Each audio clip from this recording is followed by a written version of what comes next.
บายดีมื้อนี้ข้าพเจ้าจะมาแลกเปลี่ยนบทเรียนเกี่ยวกับการนำค่าพิกัดจาก Google Earth ไปใส่ในตาราง Excel ขอแลกเปลี่ยนบทเรียนซึ่งจะเป็นอะไรนั้นไปติดตามพร้อมๆกันเลยก่อนอื่นหมดเฮาเข้าหา Google เนาะที่เฮามีเม็ดไว้แล้วเนาะเข้าหา Google ไปเลยเนาะรอท่าจักหน่อยอินเทอร์เน็ตซ่ามันก็จะซ่าอินเทอร์เน็ตไว้มันก็จะไว้นี่ขึ้นมาแล้วเนาะ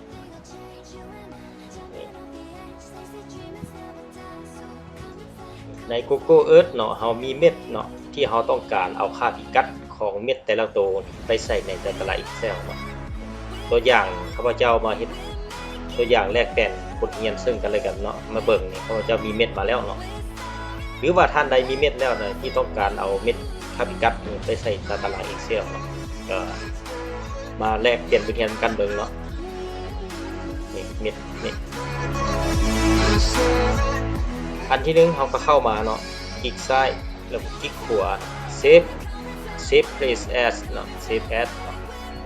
ไฟล์ทุกเทื่อนี่เฮาต้องเปลี่ยนจาก KMZ ให้เป็น KML เปลี่ยนเป็น KML เนาะในนี้ข้าพเจ้าได้เซฟเป็น KML เรียบร้อยเนาะข้าพเจ้าจะบ่เซฟอีกวันนึงเนาะจะบ่ได้เซฟเพราะข้าพเจ้าได้ตั้งว่าเป็น KML แล้วตัวนี้เนาะถ้าว่าท่านใดบ่ทันได้เซฟก็ต้องเปลี่ยนให้เป็น KML เนาะ KML หลังจากนั้นเนาะหลังจากนั้นเฮาเซฟเป็นไฟล์ KML แล้วบัดนี้ก่อนจะนำค่าพิกัดไปใส่ในตาราง Excel นั้นเฮาเข้ามาเว็บตัวนี้ต้องเปิด Google Chrome หรือว่า Firefox ก็สุดแล้วแต่ถนัดไปมันเนาะเขียนคำว่า GPS Visualizer เนาะข้าพเจ้าได้คีย์ไว้เทื่อนึงแล้วเนาะมันจะขึ้นมาแบบอัตโนมัติ GPS Visualizer เนาะเข้ามาตัวนี้ GPS Visualizer นี้ติดเข้าไปหลังจากนั้นเรามาเบิ่งคำว่า look up elevation กดเข้าไป look up elevation หลังจากนั้นแล้วเรามาอัปโหลดไฟล์ choose file จะเบราว์ไปหาตัวที่เราเซฟไฟล์จาก Google เป็น KML นั้นนามสกุลเป็น KML เนาะติ๊ก open มาแล้วเนาะไฟล์เราจะเข้ามาอยู่ในเบราว์เซอร์ของ GPS Visualizer แล้ว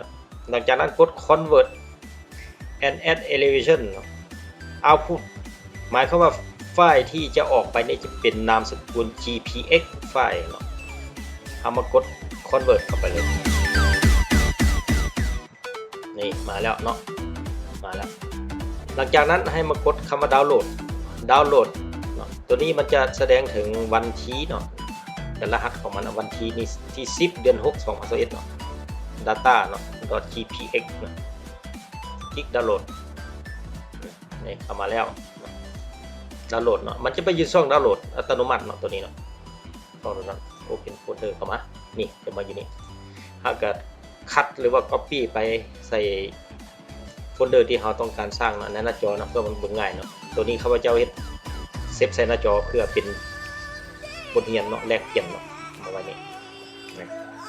หลังจากนั้นเรามาเข้าโปรแกรม Global Mapper เนาะจะใช้เวอร์ชันใดก็แล้วแต่เนาะก็สามารถได้เนาะนี่ข้าพเจ้าใช้เวอร์ชันล่าสุดเนาะ Global Mapper เนาะ2022เนาะเวอร์ชันของ64 บิตข้าพเจ้าใส่เข้าไปมันก็ค่อนข้างช้าเนาะนิดนึงเพราะว่าตัวนี้มันโปรแกรมจะมีหลายคำสั่งนี่ขึ้นมาแล้วก่อนเราจะ Open Data File เข้ามาเข้า Tool เนาะตั้งค่าไปก่อน Configuration เข้า Tool Configuration แล้วเรามาตั้งว่านี่โซนนี้จะเราใส่เป็นอันของ UTM เนาะเราใส่ Project อีกเอาตัวนี้เราใส่จะเป็นของ UTM เนาะเข้าไปแต่โซนที่เราใช้ปัจจุบันเนาะคืออยู่ประเทศลาวเนาะคือโซนเขตทางภาคเหนือนี่มาจะใช้48เนาะตัวนี้มันเป็นลบ60เขาจะเอาออกลบ60เลื่อนมาหาโซน48ตัวนี้48 1/208เนาะ Northern Hemisphere เนาะติ๊กเข้าไป ตอนนี้ apply โอเคหลังจาก open data file open data file เข้ามาหา GPX data เข้าไป open ครับมาเรียบร้อยซึ่งนี่เราจะได้มีทั้งลายรูทเนาะลายรูทและก็เม็ดไฟเนาะที่เราต้องการเนาะคือข้าพเจ้าได้เสนอในเบื้องต้นนั้นหลังจากนั้นเราก็เข้ามาไฟล์ export เนาะ export แล้วเลื่อนมาหา export picture ทับ reader format เนาะ export ตัวนี้มีหลายไฟล์เนาะเราจะเลือกไปไฟล์ใดเนาะมันมีทั้งไฟล์ XYZ ไฟล์ 3D เนาะ GPS save ไฟล์เนาะเราจะว่า SketchUp ไฟล์ save ไฟล์เนาะตัวนี้เราจะเอาไปใส่ใน Excel เราเลือก export ไปเป็น CSV นามสกุลของ CSV เพราะว่า CSV มันจะเป็นในฐานข้อมูลอยู่ใน Excel เอากดเข้าไป CSV อันนี้โอเคตัวนี้นี่เรามาเห็นหน้าต่างตัวนี้นี่เอาจะบ่ได้กวนมันเนาะเป็นใส่ค่า default ของมันเลยก็ต้องกดเนี่ยก็เป็นแบบนี้แต่กดว่าโอเคถ้าจะเซฟว่าใส่สิ่งนั้นก็แล้วแต่ข้าพเจ้าลองใส่ชื่อ test หรือว่าจะใส่ ABC ก็แล้วแต่เนาะตัวนี้ใส่ชื่อของไฟล์นี้แล้วมันจะง่ายเซฟไว้ในหน้าจอเนาะเซฟหน้าจอหรือว่าจะเซฟไว้แล้วแต่ถนัดของบรรดาท่านที่ว่าจะเซฟไปแล้วเนาะไปแล้ววันนี้เขามาเปิดเบิ้งว่ามันสิมาบ่ไป CSV test เนาะจะใส่ชื่อว่า CSV test กดเข้าไปเบิ้งปิ้งมาเรียบร้อยเนาะหลังจากท่านเขากระยักย้ายนะตัวนี้เป็น x แกน x แกน y label ก็คือว่าจุดที่เขาหมายไว้นั้นเนาะตัวนี้เขาอย่าลืบออกก็แล้วแต่กระบอกเป็นอย่างตัวนี้เนาะสุดแล้วแต่ความต้องการของเขาจุดประสงค์เขาก็คือว่าอยากได้ค่าพิกัดจาก Google Earth ไปใส่ Excel เนาะตัวนี้เขาจะย้ายไปหน้าย้ายไปหลังเนาะในแบบโครงการใส่ส่งไฟล์สูงก็คือว่าจะเอานัมเบอร์เสาหรือว่าสัญลักษณ์มาไว้ข้างหน้าเดินไปย้ายมาย้ายหน้าย้ายหลังไหนบ่มีปัญหาหรือว่าเขาจะ copy ไปใส่ Excel นามสกุล